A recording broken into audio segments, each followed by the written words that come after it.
Ina, higit na makakabuti kung sina Akil ang magdadala kay Ashti Danay sa mundo ng mga tao.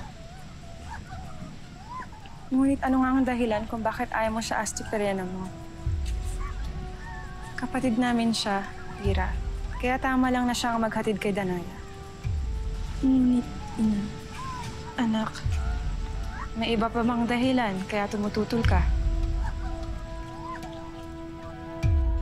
Kaya't kung ako sa'yo, Pirena, susundan ko si Lira ngayon din. Nang sa ganon, ay mapigilan mo siya kung sakaling magsumbong siya kay Ami. Shit, Hagurna. Sa halip na pag-isipan mo ng masama ang aking anak, bakit hindi ka na lamang pumunta ka na Hagon? Nang sa ganon ay maipahatid mo sa kanila ang aking mga bilin.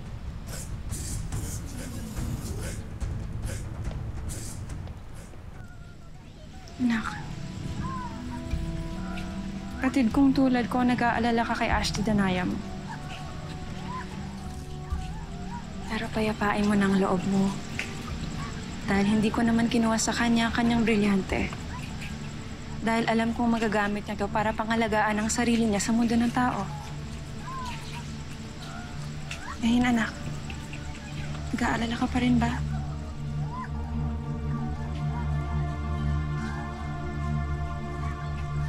Mabuti naman kung gano'n. Tama na, huwag ka na mag-isip, ha?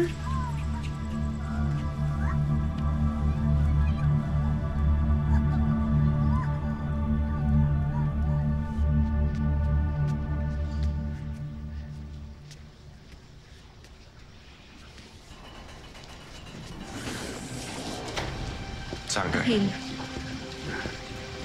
anong sabi ni Amihan? Umayag ba siya sa aking hiling? Muli ko bang masisiyasat ang aking... Kinalulungkot ko, Sangre Danaya. Ngunit buo na ang kanilang pasya.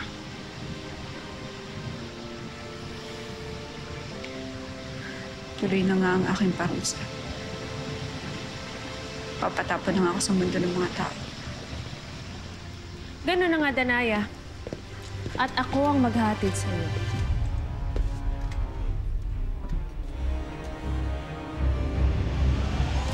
Kinalulungkot ko ang mga nangyari, aking kapatid.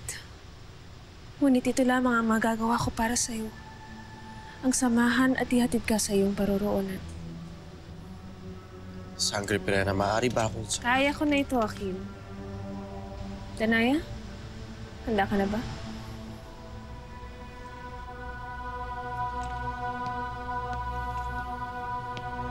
Sheda.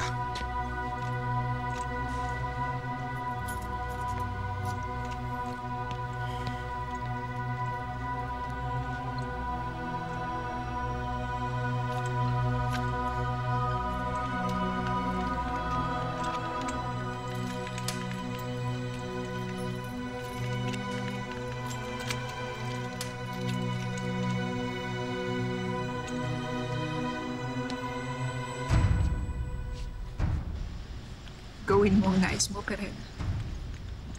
Lalo't napatunayan ko na tunay ngang hindi kayo maaasahan ni Amihan. Shhh! Huwag ka na magsalita. Tayo na?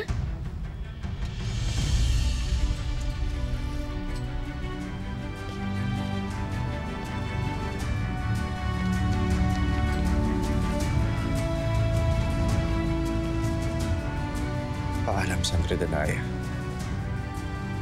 Sa muli nating pagkikita.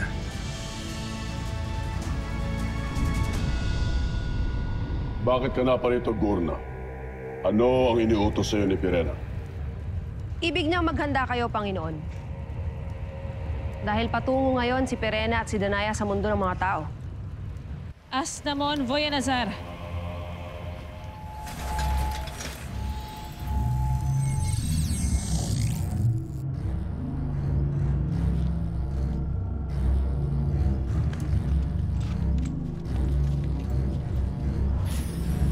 Sa sandaling madala ni Pirena si Danaya sa mundong iyon, isasagawa na niya kung ano ang nais niya sa kanyang nakababatang kapatid. Kaya pinapayuhan niya kayo na maghanda rin sapagkat sa kanyang pagbabalik, isasagawa na natin ang pag-aaklas laban kay Amihan. Sa wakas, makakamtan ko na rin ang matagal kong inaasam.